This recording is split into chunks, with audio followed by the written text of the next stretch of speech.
Checking with the pub where Sister Susie's working hard to make sure the show is all fine. A number of people getting in touch, Susie, wanting to know what our drink of the day is. Oh, interesting. Well, I'm being quite adventurous today and saying, why don't you try a glass of orange wine? Because it sounds terrible. Orange wine. Well, it's also called skin contact wine. It's basically white wine, but they don't take off the skin of the wine. When they make it, they keep it on, so it turns more orangey in colour. And I had a really nice glass of one that was called Evelyn from Italy at the weekend, and it was delicious. That sounds good. You should try that. That's fine. So it's basically white wine with a little bit of rind in there. With some extra bits in it. Yes, very good. Lovely. All right, that's very fabulous. good. It shows an education. Thank you. If you could send us a couple of bottles, that'd be very nice. Tonight's tale comes from Mickey, first of the week. Thank you, Mickey. Father Simon, and another smart speaker handing out now. Mickey gets it. Father Simon, my confession dates back to the year of our Lord 1981, when I was serving in the British Army. Now, normally at this point... What? Okay, no. Yeah. As a young, fresh-faced guardsman based... Oh, I should say, by the way, this is a PG certificate, does contain scenes of sporting injury. Oh, right, okay. Okay. Deal with As that. a young, fresh-faced guardsman based in the old Chelsea barracks. However, this starts off as a sad tale.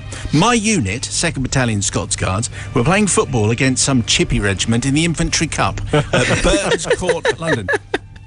The match got underway, and in no time we were 2-0 up, half-time, and then into the second half we were 4-0 up. So we were cruising. Now, back in the day, defenders, that's me, did not wander over the halfway line like the stylish long-haired types now. The stylish long man. Wow. However, with 15 minutes left and being 4 up, I thought, I'm going to venture forward. Anyway, my big chance came with a through ball, and I'm on with a 50-50 ball with the goalkeeper, a big lump of a lad. I thought, I'm going to score here, so I stretched my right leg out to chip the ball over the keeper's considerable head. However, the lump decided to throw his rather bulky carcass at the ball. He missed the ball, but not my right leg. Oh, no. He landed on top of my leg, and it snapped my tibia and fibula in half. Ouchie, ouch, ouch, ouch, ouch, ouch, ouch, ouch. So it's a compound fracture. It was like a piece of timber snapping. Okay, I think... Oh, ouch. That's enough now. Okay, that's enough. Yeah. The rest of it is not PG at all. The rest of it is fine. Anyway, because of this injury, I missed out on my first trip to Kenya as I was sent home to my place of birth, which is a little village called Carenshaw, just outside Falkirk. I was absolutely gutted. I now have this full-length plaster cast on my right leg from the top of my thigh down to my foot, with only my toes being exposed. Now in Carenshaw in the early 80s, there was not a lot to do, hence me joining the army in the first place. However, there were good pubs and working men's clubs which you could frequent on a regular basis. So we're now February 1981, and I'm in a working man's club. It's a Saturday night, and Rangers FC, well supported in the village, had just drawn a match with St Johnstone FC in the Scottish Cup. A certain Ali McCoist, future legend and holder of 61 Scottish caps, is a fresh-faced youngster playing for St Johnstone and was the star of the show that day, and for some unknown reason he'd turned up at our club in Carenshaw. Now, even though he'd scored against Rangers, everyone was hanging around him as though he was a god. To be honest, that came later when he was. So, one of my old school friends, Big Phil, a Rangers man, was not happy with this whippersnapper who scored against his beloved Rangers and is now in his local club, lording it over everybody else. So Big Phil wanders over and butts into the conversation and the crowd surrounding Ali McCoist and says, "No, I'm not going to." Oh, you're not? No. I mean... And he says, "You only played for St Johnstone, mate. But see that guy over there?" And now he's pointing at me. He plays for Arsenal. Right. What? Ali McCoist could not help himself, and he wanders over to me and says, "I hear you play for Arsenal." "Yes," I say, "but not the first team yet. I play in the reserves." "What happened to your leg?" he says. So I explained exactly what did happen, as we have just recounted, but I just changed it a bit and said I was playing for Arsenal reserves against Millwall reserves. He expressed his solidarity for a fellow footballer, and then I said to him, "I recognise you. You're Ali McCoist of St Johnstone." He said, "Well, how do you know me? I've never met you." And I said that the gaffer at Arsenal has got his eye on you. Oh. Now, this is Mr. Neil, Terry Neil, Arsenal manager at the time. He speaks highly of you, says Terry Neil, and there's a rumour he's looking at you to bring you down to Highbury. And you will have done your cause no end of good by getting man of the match against Rangers. Well, Super Ali McCoist was over the moon with this news, and he followed me around all night like a little puppy, which was easy because I was on crutches. But he must have spent a small fortune buying me drinks. So Terry Neil really likes me. Yes, he really likes you very, very much. So he really likes me? He's interested? Yes, Terry Neil likes you. Now, as you know, Ali McCoist later that year did move to Sunderland and then back to Rangers, and then became something of a legend in Scotland. But he never went to Arsenal, and they were never ever interested in him, as far as I'm aware. Father Simon, I would like to seek forgiveness for winding up an absolute legend, which Ali McCoist certainly is. As a former soldier, this is probably the only confession that you could ever read out on your show from my back catalogue. Yours, and that's Mickey. It's always nice to have a confession which involves a celebrity of some kind. Yes. And today's celebrity is Ali McCoist. Wow, that was smooth.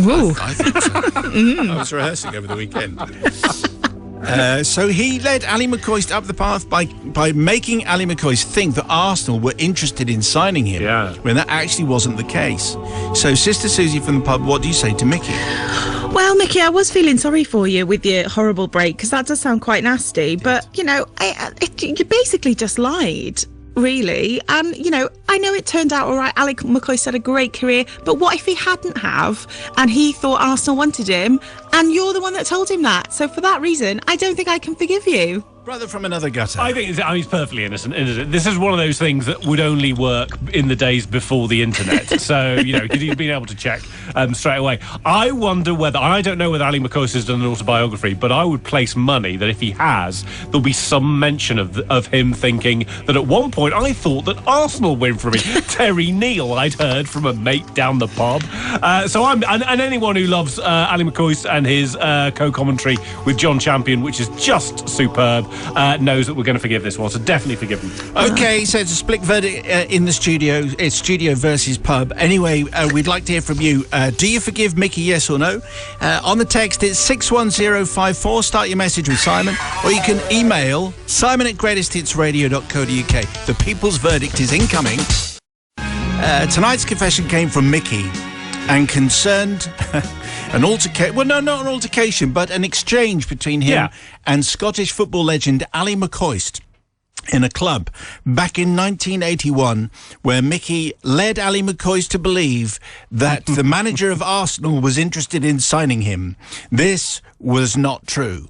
Anyway, the people's verdict is in, and here it comes. Yes, quite a lot of forgiveness depends on whether you support Rangers. Okay. Elizabeth, a non-Rangers supporter, though, says, forgiven, get a life, Ali McCoist would do. Not forgiven. I bet he was eagerly awaiting to hear back from Arsenal. I know that I would have been, says Ben the Gooner. And Duncan finally says, forgiven. What a great story. Ali's a good guy. He'd see the funny side, I'm sure. Got his autograph in 1993 when he opened a charity shop next to the bank I worked in. He was nice, so I forgive, because I think Ali would too. He might want the guy to buy him some drinks back, though. That is, yes, okay, fair enough. And I suspect that everything that we've learnt about Ali means that he would have. He would see the funny side. I wonder if there are some sporting injury confessions. Yes, lying to sportsmen. Or sportswomen. Yes, anything like that. If there's a confession that you think we'd be interested in, and we'd actually broadcast it, you know, that's the key thing, we'll exchange it for a smart speaker. Send it to confessions@greatesthitsradio.co.uk. Drive time from Greatest Hits Radio, and it's confession time, but we just need to check in with the saloon bar, Bristol's finest pub, and just check that Sister Susie is there working hard, making sure the show is as tip-top as possible. Incredibly hard, yes. And what's our beverage of the day, please? Well, I think a classic gin and tonic would be delicious classic. Right now. Okay, slice of lime or slice of lemon or both? Well, you should try a slice of grapefruit. What? No, I don't think anybody wants to do that. No. Okay. It depends. Your garnish on a gin should depend on what the botanicals that are in the gin that you make it with. Dear Father Simon says Kenny, I beg your pardon. Kenny sends today's story. Okay. Smart speaker coming your way, Kenny. I've listened to your confession slot since its inception and never thought I had a tale suitable. The PG, by the way, I'd have thought of this one. Oh, right. That was until your recent camping confession. It reminded me of an incident from September 2018 that took place in Nashville, Tennessee. Wow. It started as an impromptu booking of concert tickets to go and see Lady Antebellum, now known as Lady A, as a birthday gift for my girlfriend, Karen. Unfortunately, they were only touring the United States at the time. Not letting that get in the way of a good concert, I scoured the list of venues and I picked Atlanta and booked the tickets. Atlanta was chosen partly because I have a good friend there who I could visit, although it's 255 miles away because I checked, but also due to its proximity to Nashville, so there you go. But in American terms, that's quite close. A place we'd always wanted to go for the music scene. So what started as a plan to see Lady A suddenly turned into a 10-day road trip, taking in Nashville and also Memphis to do the obligatory Graceland visit. Well worth it, by the way. To make it even more of a stereotypical US road trip, we decided to hire a motorhome, or as they would say over there, an RV. And we collected our vehicle on arrival at Atlanta. It was a white Luton van-sized Ford with a V8 engine, some sort of mountain scene graphic on the rear quarter, and a large toll-free number for the rental company along the side. Classy, huh? The bed was over the cab, a small two-seater dining area in the middle, and the kitchen toilet area was at the rear. This detail is relevant to the incident in question. Okay. We arrived on the outskirts of Nashville some 4 hours later and headed for the RV park that we had pre-booked. I'm not sure if all RV parks across America are similar, but without exception, the other RVs there were huge. Coach-sized vehicles with hydraulic sides that extended out to make them even huger. They were absolute palaces. We found our pitch, parked our rental Matchbox vehicle between two of these palaces, and after freshening up, called a cab to take us to downtown Nashville for the evening. As we walked to the gatehouse to collect our cab some while later, we viewed in amazement the sheer scale and luxury of the various RVs that were all around us. One thing we weren't aware of about Tennessee is that in September the temperature is either very hot and humid or very wet. We mostly experienced the latter, with rain of biblical proportions for most of our time there. It didn't dampen the fantastic evening we had in Nashville, however, strolling from bar to bar to listen to the fantastic music that was on offer. It really is a fantastic place to visit. When it was time to head back, we called another cab to take us the 20-minute drive back to the park. But as we approached, the heavens opened again. The cab dropped us at the gatehouse. We decided to sprint down the hill to our van, mostly looking down to the path to avoid the worst of the puddles. We reached our van, I pulled out my keys and unlocked the door, but for some reason the door wouldn't open. I wonder why. I tried the key again and still nothing. I tried a third time, pulled at the door, and finally it did open. I put my foot on the step and went inside. We were greeted not by the empty RV that we expected, but two people, a couple in their 20s, maybe 30s, sat on our dining seats opposite each other, across the table, playing cards, and both totally naked. Oh.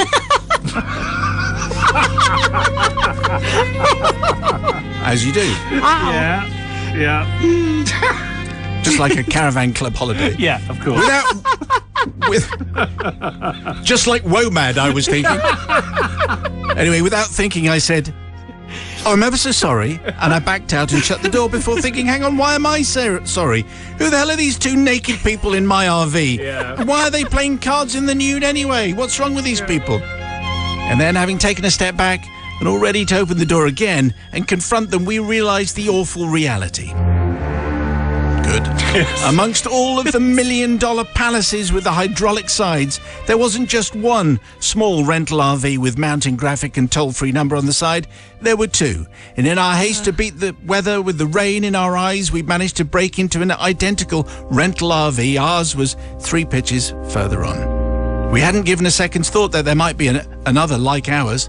So we do need to seek Father Simon forgiveness from the young naked couple. But why were they naked playing cards? What is that a strange Nashville game? We need to know. Yeah. I'd also like to seek forgiveness from my lovely girlfriend, Karen, as it struck us later that evening that I just committed breaking and entering in Tennessee, where nearly everyone has a gun. So basically, I'm thinking that we actually got away with it. So I'd still recommend Nashville, says Kenny, but I would like forgiveness first of all before I go again. Sister Susie from the pub. Well, there's a few things here, Kenny. You mentioned Nashville, which obviously everyone should visit. It's great, but also you didn't mention Dollywood, which isn't too far away from Nashville. So I don't know if I can forgive you for the fact you didn't go to Dollywood, but you tried the door 3 times. Yes. Surely that's an indication that it's not your van. Who plays cards in the nude? Anyway. Well, that's another matter. But I don't forgive you, Kenny. Maybe it's a Nashville thing. Anyway, brother. I mean, the card, you can't get your mind off that. I mean, I always thought. I mean, it's been a while since I played strip poker, but but normally when one of the participants is no longer in the whatever, then that's when the game ends. Is my recollection. Not this game, sunshine. Everyone keeps playing till everything's gone. So I'm going to forgive because there's clearly a design flaw with the keys. If all the keys work in all the RVs, where's the security? And they all look the same, then, it's not your fault, Kenny. So forgiven. Okay, so we got there. Okay, yeah. So people's verdict, please. Do you forgive Kenny, yes or no? On the text 61054, the first word is Simon. The people's verdict incoming. The people's verdict on tonight's confession, which came from Kenny, who was in an RV park in Nashville, but he got back to the wrong RV, picked the one with naked card players by mistake. Anyway, the people's verdict is in. Here it is. So Jerry says, forgiven. What's wrong with playing cards in the nude? After all, it was a recreational vehicle. Sarah, not forgiven. I'm with Susie. Surely you should take the hint once the door hasn't opened easily a few times. And Maria says, forgiven. It was an easy mistake to make, and I think they need to know how rubbish their lock was if they were going to be sitting around in the nude. Besides, if they're both completely naked when playing strip poker, then they're both losers. Maybe Susie suggested it was like a reverse game of strip poker. They were just putting their clothes on again. Yes. That doesn't work, no, does it, really? Not really. Anyway, your confessions, please. Maybe you have a Nashville or a road trip or a card-playing confession. Send it to confessions@greatesthitsradio.co.uk. Okay, so it's confession time. Time to swap one of your stories for another one of our rather fabulous smart speakers. Very good. So today's comes from Vigo, because Vigo says, intriguingly, Simon, Matt and producer Katie Susie, who is in running the show today, I'm going to take you back 35 years to 1987 and Copenhagen and back to my Danish high school for the confession. I was unfortunate to be born in a wealthy enough family that could afford to send me to a boarding Catholic school. The school was located in the middle of a beautiful little estate in North Copenhagen. The estate was actually a convent owned and run by nuns, and the school itself was just part of the convent. The headmistress was Sister Nora. I've changed the... Obviously. Yeah, changed the name. It's not a very common name, Copenhagen. Who was also the Mother Superior. She was a really tough and very stubborn lady in charge of everything that was going on the whole estate. I can safely say that she was the judge and the jury for everything. Most of the time, she was making our lives miserable. We were locked up there 24/7 with our lives completely in Sister Nora's hands. I was in my final year, 18 years old, says Vigo, and I couldn't wait to get out. The only joy we had were meal times, especially dinner time, when we were entitled to a dessert.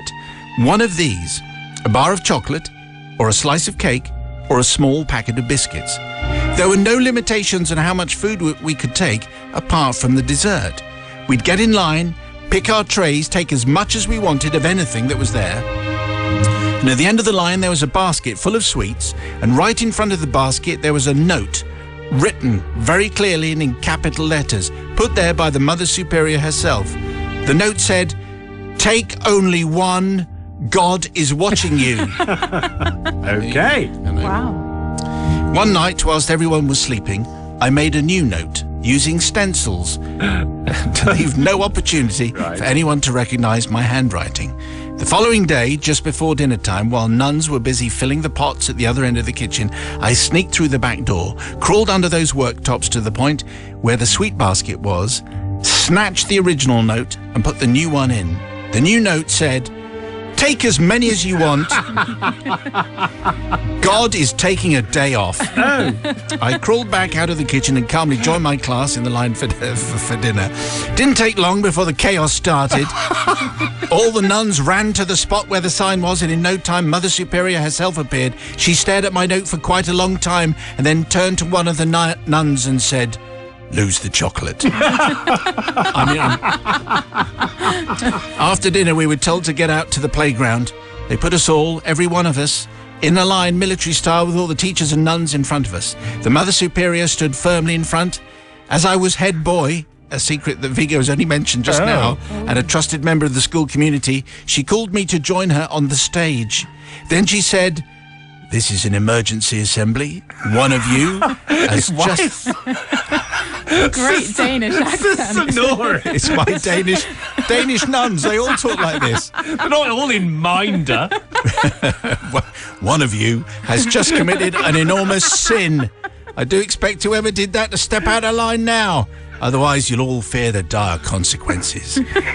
Standing next to the judge and jury, I was scanning the line like I was expecting someone else to step out. She waited for a while and then turned to the other nuns. "Keep them in line." And then to me, she said, "Call me when this is sorted." And she was gone, wimple flapping in the breeze. Yeah. After an hour or so, she came back, stood in front of the line with her hands on her hips. "Well, so you decided to suffer together then, rather than hand in the culprit? Let it be. From now on, there will not be a single pudding served in the kitchen until one of you comes to my office and tells me who the sinner is. You can go to your rooms now." Well, initially I thought it would take a day, maybe two, or at the worst a week before she changes her mind and everything goes back to normal. But this is Sister Nora, the Mother Superior, the judge and the jury, the one who accepts only one way and it has to be her way. Days had passed and still no desserts for dinners. And it stayed like that until the end of the school year. Wow. As the sin was committed in March, it meant all the pupils, including the head boy, that was me, had no sweets for 4 months. I don't think my fellow pupils from the time will ever forgive me. The Mother Superior, if she's still around, definitely wouldn't. So my only hope is you guys and my fellow Greatest Hits radio listeners. Before you bring on the verdict, I'd like you to consider the following, as I think it has a bearing on the case. Although it wasn't my original intention, I still think I should be considered as a great contributor to the Healthy School Dinners campaign, just like Jamie Oliver. Okay. Looking back, I can safely say that I actually was a pioneer of the campaign, the one who started it all, because you don't need all those unhealthy puddings. Definitely. Anyway, move aside, Jamie, says Vigo from Copenhagen for tonight's Danish, top Danish confession. Sister Katie Susie. Yeah, I think I have to side with my fellow sister here. I feel like I've got to stick with Nora. And at the end of the day, she was limiting the dessert for a reason so that everybody could get some. As chaos descended, not everyone got some chocolate. So I think it was only fair. She was trying to split it amongst everyone. And you did have an opportunity maybe to just pop to her office and own up. But you decided not to, Vigo, so you are not forgiven. It's a scary kind of Ray Winston, Mother Superior. It was, yeah. Brother from another manifested itself. Lose the chocolate. I love this one. A perfect crime, I would say. Perfect crime. Because not only do you do the crime, but then you are brought up on stage to be one of those saying yes, and who is going to come forward to admit to the crime that I did. And does that ever work, saying, come on, you lot, one of you needs to admit to it or you're all going to suffer? Never works. Never works. Blows up in your face, Sister Nora and Ray Winston, so I am going to forgive. Never works in confessions anyway, that's certainly true. People's verdict, please. Do you forgive Vigo, yes or no? On the text 61054. First word is Simon. You can email simon@greatesthitsradio.co.uk for the people's verdict, which is due in the next hour. Well, we don't need no education, particularly in the boarding Catholic school in the north of Copenhagen where Vigo went to school, and he was head boy, and he replaced the sign that said, "Take only one, God is watching you," which is where all the sweets were, with "Take as many as you want, God is taking a day off today." And then all the school were punished, and no one got any pudding for the rest of the year. That's a lot of healthy children, actually, that came out of it. So it was Vigo's story, the people's verdict. Here it comes. So Jamie from Peckham says, I was going to forgive Vigo until he mentioned about the healthy lunches. For that reason, I can't forgive. 4 months without something sweet, unimaginable. Catherine, though, says, absolutely forgiven. As someone who also went to a convent school, our awful nun head teacher blamed me for something I was genuinely innocent of. I've never forgiven her. And finally, it's a split decision in the Hung household. Sarah forgives for the initiative, James Bond level of execution. Gaz says Vigo is not forgiven. If I had to go without pudding at that age and found out it was a fellow pupil responsible, I'd be wanting names. Excellent. Well, the name is Vigo, although we changed that, so it's not obviously Vigo. But Vigo gets the smart speaker, and if you have a confession, maybe a boarding school, a school dinner, a head boy confession, you send it in, please.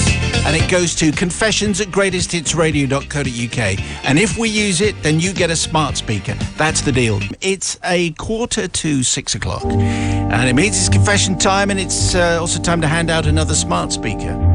Let me just check in there. Okay, brother from another gutter just got his confessions prepared. pad. I'm ready when you are. Absolutely. He has them all in the same book. Yeah. And producer Katie Susie is ready and poised. Today's confession comes from Deborah Debs McTavish.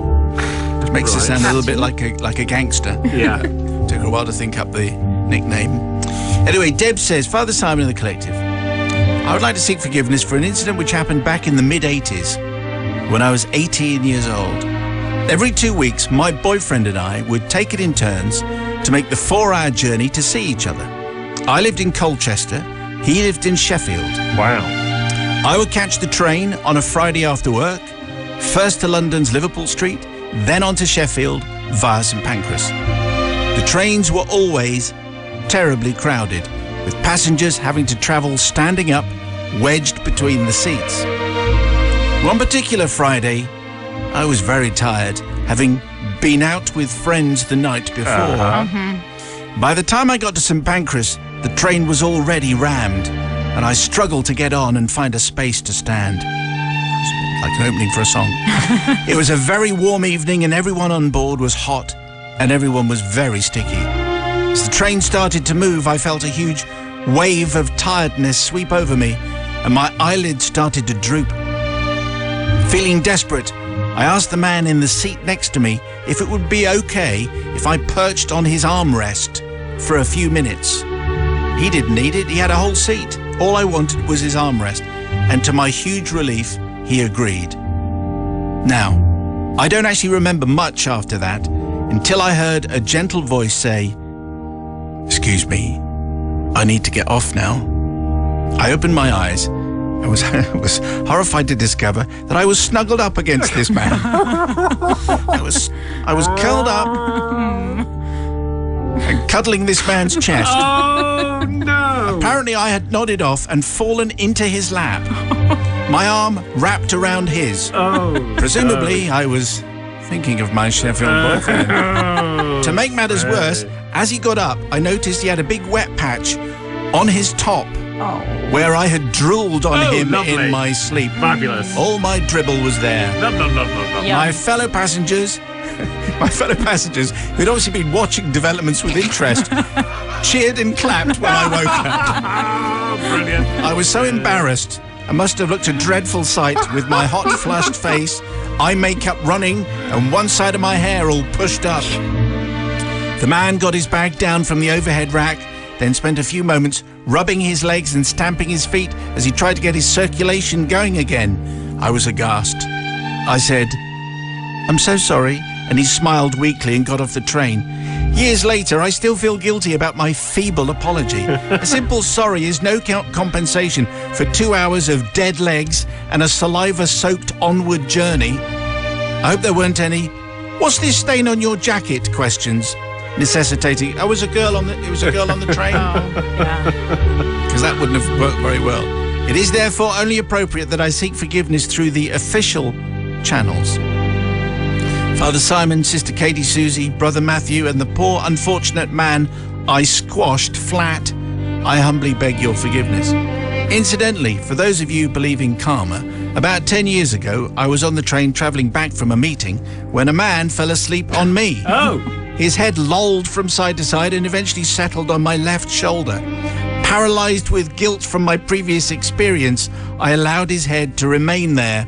It wasn't until he got off that a kindly passenger pointed out that I now had a big wet patch on my blouse. Enough said. Yeah. Well, okay. I think there will be a lot of people who relate to this particular confession and will have suffered and struggled in a similar way to Deborah Debs McTavish for a story of falling asleep on a stranger and then dribbling on his jacket, leaving a wet patch. But I like the idea of everyone else, the fellow passengers, applauding because they'd been thinking, this is going to be interesting. When she wakes up, let's see what's going to happen.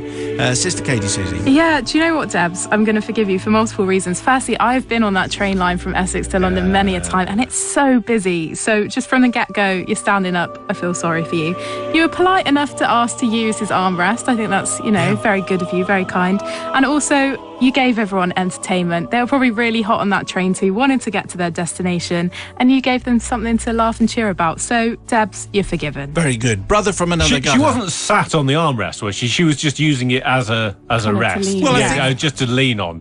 She said she wanted to perch on his armrest. I had a vision of her sitting on the armrest. That can't be very good. I mean, good for her for getting to sleep if you're sitting on an armrest, because it's not very comfortable. Anyway, she then keeled over into the man's lap. Quite right. Let he who has not fallen asleep on a train and ended up with their head lolling onto some stranger cast the first stone. That's right. Really? Because we've all done it. We've all done it. And maybe we've had a few drinks and maybe we've got on the train and missed our stop and then ended up in a stranger's lap. So for that reason, and that's how you choose to yes. A good lady wife. Okay. So you're forgiving, are you? Yeah, definitely. Okay. All right. Well, it's the people's verdict, please. Do you forgive Deborah Debs McTavish for today's confession? Maybe it's going to inspire a thought for a train-based confession. Falling asleep just like Matthew has done, clearly. Falling asleep on a train and finding up spending the rest of your life with a stranger. Anyway. If you got a confession, you can send it to us, but the people's verdict is expected. 61054. Meantime, the verdict is in on tonight's confession, which came from Deborah Debs McTavish, all about how she fell asleep on a train and fell onto somebody, woke up having dribbled all over him. Yep. And anyway, with hilarious consequences, and everyone in the carriage applauded. Anyway, here comes the verdict. So Colin in Bromley says, forgiven. I agree with Sister Katie. She provided entertainment for the bystanders, and that deserves forgiveness. The only person that was inconvenienced was just the man. Mark from Cheltenham says, not forgiven. I hope he wasn't subjected to interrogation when he got home because he smelt of a different woman's perfume. And finally, Shelby says, not forgiven. There was many a journey travelling home from uni when I had to sit in the luggage rack or within the luggage carriage. Better that than smother some bloke. Well, it was a good tale, and maybe you have a similar tale for us, or maybe it's inspired you to send us a confession over the weekend. The address is confessions@greatesthitsradio.co.uk.